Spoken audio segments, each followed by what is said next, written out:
오늘의 사연 시작하겠습니다. 안녕하세요. 저는 30대 초반의 남자입니다. 너무 답답하고 힘들어서 이렇게 글을 쓰게 되었네요. 저는 이혼 소송 상간자 소송 등을 진행하고 있습니다. 제가 이혼을 하게 된 사연은 아내의 외도였습니다. 물론 외도뿐만 아니라 여러 가지 문제들이 있었죠. 어떻게 이야기를 풀어야 할지 모르겠어서 아내의 외도 이야기부터 할게요. 저의 아내는 저보다 4살이 많습니다. 결혼 시작부터 마지막까지 그 나이차로 인해 아내와 처가 사람들에게 어린 놈의 자식이라는 말과 함께 무시를 당하게 될 줄은 몰랐네요.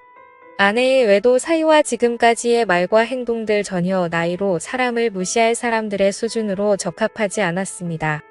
아내는 결혼 생활 중 이혼 소송 시작하기 전까지 몇 개월 빼고는 전업주부로 살았습니다. 소득 활동은 오롯이 저희 몫이었습니다. 혼자 소득 활동을 하는 게 억울하진 않았습니다. 누군가는 해야 할 역할이었고 가족을 위한 당연한 일이었으니까요. 아내는 매일 집에만 있는 게 너무 스트레스였다고 이야기합니다. 여러 취미 활동 좋아하는 것들 해보고 싶은 것들을 해보라고 권유했었습니다. 하지만 아내는 제 조언을 무시하고 선택한 게 온라인 게임이었습니다. 동적인 활동이 여러모로 게임보다는 좋을 듯하여 차라리 밖에 나가 친구들을 만나라고 이야기하곤 했었습니다. 그럼에도 아내는 하루에 적게는 4시간가량 많을 때는 8시간에서 9시간가량을 게임에 몰두하였고 심각한 게임 중독 증세까지 보이기 시작했습니다. 문제는 게임으로부터 시작되었습니다. 게임을 하느라 집안 살림이 점점 개판이 되었고 한 번은 아이가 열린 문으로 나가 행방불명되어 가슴을 쓸어내린 적도 있었습니다. 아이들에게는 매일 같이 인스턴트 음식만 먹이고 소홀했습니다. 저에겐 그렇다 해도 아이들에게까지 너무 소홀해지는 것 같아 걱정이 많이 되었습니다. 제발 이런 부분만이라도 신경 써달라 매번 설득하고 타일렀지만 변하는 부분은 없었고 오히려 상황은 악화되었습니다. 아내가 어느 순간부터 이어폰을 끼고 게임상의 친구들과 대화를 하기 시작했습니다. 물론 저는 대수롭지 않게 생각했고 아내가 스트레스를 풀기 위함이니 마음에 들진 않지만 크게 신경 쓰지 않았습니다. 그러던 중 아내에게서 이상한 행동들이 발견됩니다. 아내가 게임에 집착하면서 이어폰을 귀에 꼽은 상태로 잠이 든다거나 평소와 다르게 밤에 속옷만 입고 있는 경우가 많아졌고 새벽마다 잠에서 깨어 누군가와 통화를 하는 일이 잦아지기 시작했습니다. 이때까지도 심각하게 생각하지는 못했습니다. 결혼 생활 내내 전화나 문자, 카톡 전체를 매번 전부 지워놓고 무음으로 해놓고 다녔지만 의심하지 않았어요. 하지만 어느 순간부터 평소 하지 않던 행동들을 아무렇지 않게 행동하여 이상한 느낌이 강하게 들기 시작했습니다. 의심을 해소하고자 정중하게 핸드폰을 보자고 아내에게 부탁을 하였습니다. 그럴 때마다 과하게 성질을 부리며 대뜸 이혼하자고 이야기하는 아내와 충돌하기가 싫어 아무런 확인도 하지 못한 채 시간이 흘렀습니다. 그러던 중 처가에서 식사 자리가 있었고 식사 중에도 핸드폰을 놓지 않는 아내에게 무척이나 화가 났습니다. 한심한 생각도 들었고 이상한 느낌이 강하게 들어 식사 자리가 끝난 후 결국 아내와 한바탕 싸우게 되었습니다. 도대체 무슨 중요한 일이 있길래 가족들과 식사 자리에서 그러고 있느냐. 요즘 너의 이상한 행동들이 너무 의심스럽다. 당당하다면 그렇게 옆에 깨고 사는 핸드폰 좀 보자라고 아내를 다그쳤습니다. 이런저런 신랑의 끝에 아내는 체념을 한 건지 아니면 어떠한 큰 결심을 한 건지 볼 테면 보라고 핸드폰을 던져주더군요. 아내의 핸드폰을 검사하는 모습이 참 꼰대같이 느껴져 제 스스로도 한심했습니다. 하지만 아내의 핸드폰에 충격적인 내용들이 있었습니다. 보다 보니 하트 표시로 저장되어 있던 인물과 이런저런 대화를 나눈 내용이 있더군요. 내용은 사랑한다, 보고 싶다, 이혼하겠다 등의 문자 내용과 영상통화를 하며 나눈 대화를 주고받은 내용, 그리고 차마 눈뜨고 볼 수 없는 사진들까지 적나라하게 있었습니다. 이게 뭐냐고 바로 아내에게 따졌고 아내에게서 황당한 응답을 듣게 됩니다. 한마디 미안하단 말도 없이 오히려 적반하장으로 이렇게 됐으니 그냥 이혼하자고 이야기하더군요. 그냥 게임 속 작은 문화다. 실제로는 전혀 이상한 일 없는데 의처증으로 왜 사람 피곤하게 하냐고 합니다. 차라리 그냥 이혼하자며 이혼 후에는 차라리 본인도 자유롭게 살겠다며 이 생활이 너무 지치고 힘들다고 따집니다. 이혼하면 그냥 핸드폰 대화 내용 속에 그 상대와 잘해보겠다고 하면서요.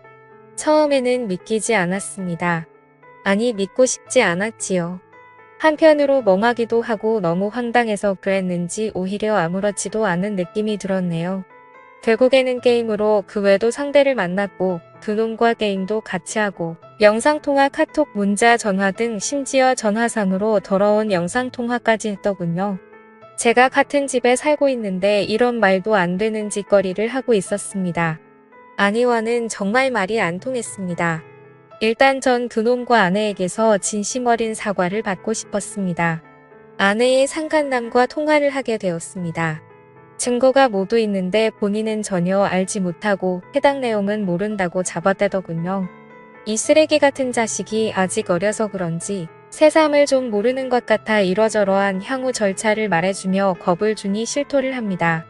옆에 아내에게도 똑같은 질문을 물어보면 아내가 거짓말을 하는 건지 상간남과 서로 말이 맞지 않더군요. 그래서 저는 체크를 하면서 하나하나 따졌고 상황이 이상하게 돌아가는 걸 감지한 그놈은 전화를 일방적으로 끊었습니다.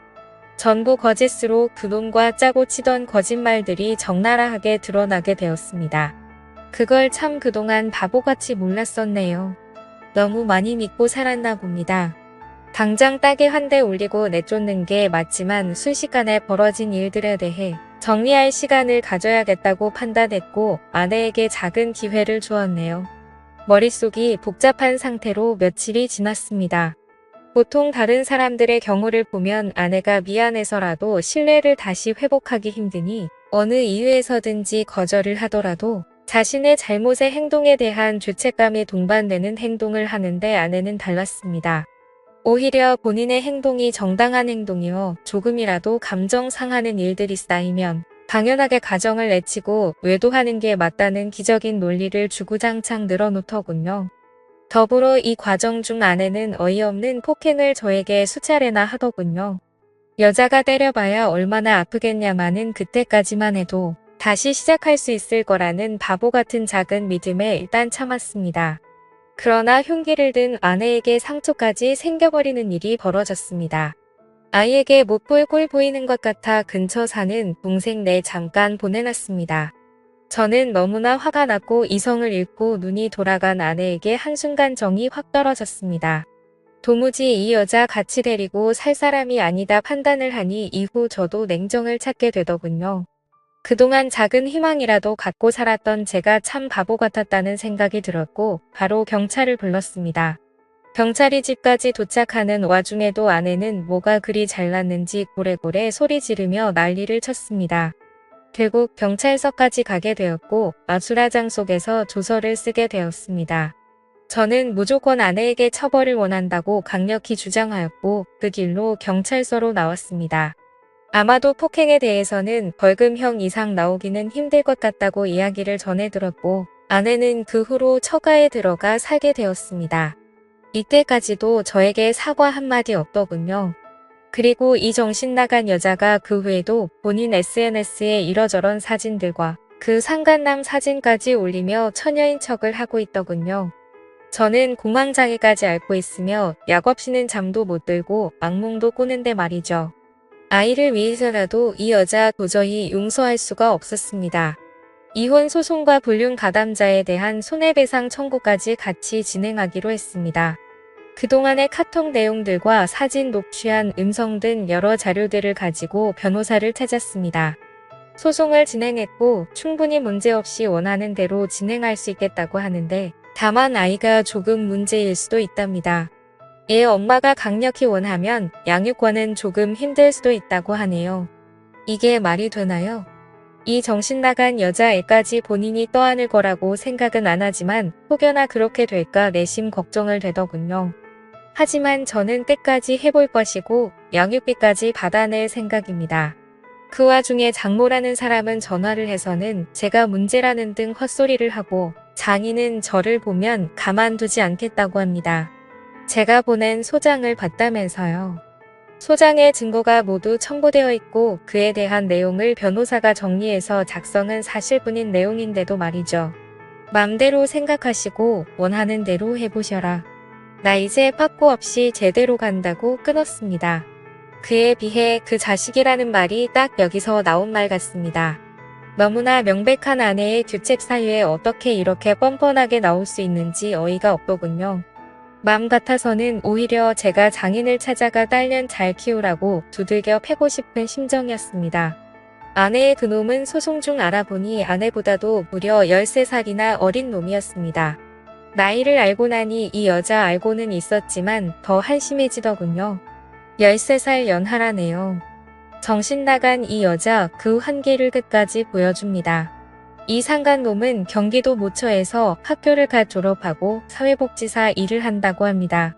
어떻게 이렇게 한 가정을 파탄내고 윤리 도덕의식을 강조하는 직업을 가질 수 있는지 의문만 드네요. 이 년놈들 끝까지 타협 없이 제 남은 인생 모두 투자해 인생 망하게 해주렵니다. 못난 제 사연 끝까지 들어주셔서 감사합니다. 좋은 하루 보내시고 좋은 반려자와 평생 행복한 일만 가득하시길 바라겠습니다. 저는 오늘도 힘들지만 힘을 내보렵니다. 오늘의 사연 들어주셔서 감사합니다. 여러분의 생각은 어떠신지 댓글 달아주세요. 재미있게 시청하셨다면 구독, 좋아요 부탁드립니다.